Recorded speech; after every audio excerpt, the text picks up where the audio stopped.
Toujours. Bonjour à tous.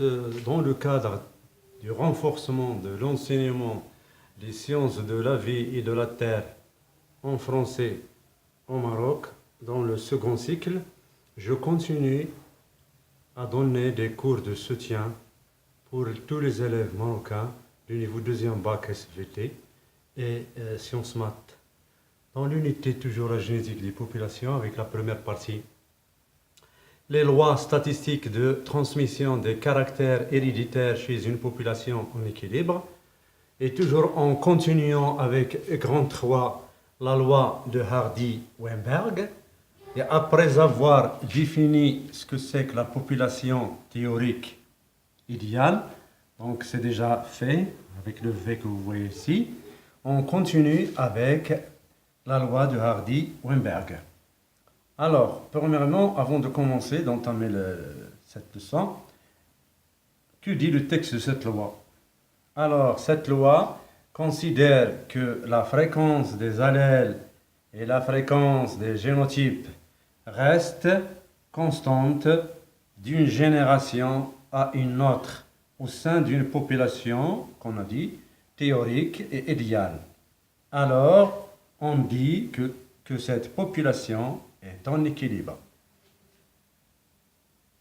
Donc, on va démontrer cette loi. Il faut bien que nos élèves comprennent donc cette loi. La démonstration donc avec B, démonstration de la loi de Hardy-Weinberg dans le cas d'un gène à deux allèles. Bien sûr, un gène dominant et un gène récessif. Donc, avec ce petit exercice d'entraînement pour comprendre cela. Considérant une population théorique idéale et suivant l'évolution de son pool génique au cours de deux générations successives, G0 et G1, c'est-à-dire en suivant l'évolution de la fréquence génotypique et allélique pour un gène non lié au sexe à deux allèles, grand B et petit b, dominant récessif. Voilà le tableau. Donc le tableau, c'est un exercice d'entraînement. Alors, on considère bien sûr une population théorique idéale, la voilà, vous voyez, des mâles et des femelles avec différents génotypes. Donc c'est la génération G0. On considère cette population théorique idéale. On va calculer, vous devez calculer, donc répondre aux questions que je vais poser à la fin. Mais maintenant, je explique le tableau. Notez alors la fréquence 6. Vous allez déterminer la fréquence des génotypes en G0. Nota bene, la fréquence génotypique des mâles est égale à celle des femelles.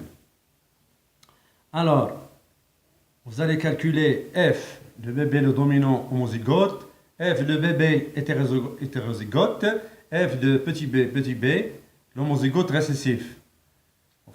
Après avoir donc, vous devez calculer ça. Après, vous allez calculer la fréquence des allèles G0 en G0, F de l'allèle dominant B et F de B, l'allèle récessif.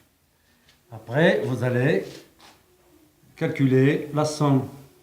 Alors, la somme D plus H plus R, bien sûr. D, c'est F de bébé l'homozygote dominant. H, c'est F de bébé l'hétérozygote. R, c'est F de bébé l'homozygote récessif. Alors, cette génération G0 va engendrer une génération G1. Comment? Voilà, génération G1. Comment? Les individus d'abord, comme on a dit la loi, donc dans la population, les conditions de population théorique idéale, alors les rencontres de couples se font au hasard. Donc si la rencontre des couples se font au hasard, donc la rencontre des gamètes alors se fait aussi au hasard.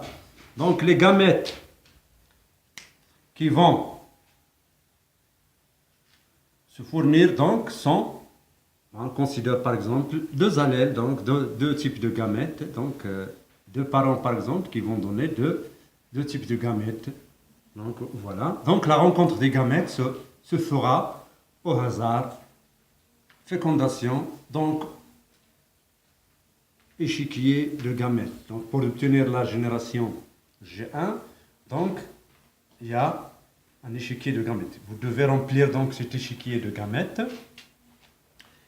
Après avoir complété ce tableau, vous devez calculer, avec la même méthode que je vous ai montré dans une vidéo précédente, la fréquence des génotypes en G1.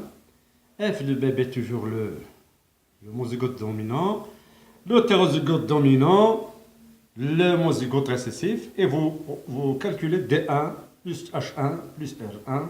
Toujours D1 c'est la fréquence de génotype homozygote dominant, H1 c'est la fréquence de génotype hétérozygote, et R1 c'est la fréquence de génotype BB récessif. En même temps, après avoir fait cela, vous devez calculer la fréquence des allèles en G1 et vous calculez aussi la somme. D'accord? Après avoir calculé bien sûr celle de la génération G1 ici, la fréquence des allèles des gamètes. D'accord? Donc les questions. Je vous rappelle les questions, même si je les ai déjà dit oralement. Alors, la première question, déterminer la fréquence des génotypes et celle des allèles en G0. Chose que j'ai déjà dit. Deuxième question, déterminer la fréquence des génotypes de la population en G1.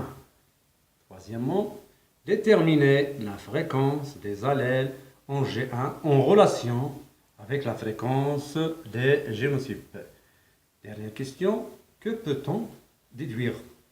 Donc, bon courage, je vous laisse travailler cet exercice et suivez-moi dans la prochaine vidéo qui va suivre cette vidéo où je vais corriger, je vais vous donner la correction de ces petits exercices pour comprendre et démontrer la loi de Hardy-Weinberg. Donc, bon courage à nos élèves.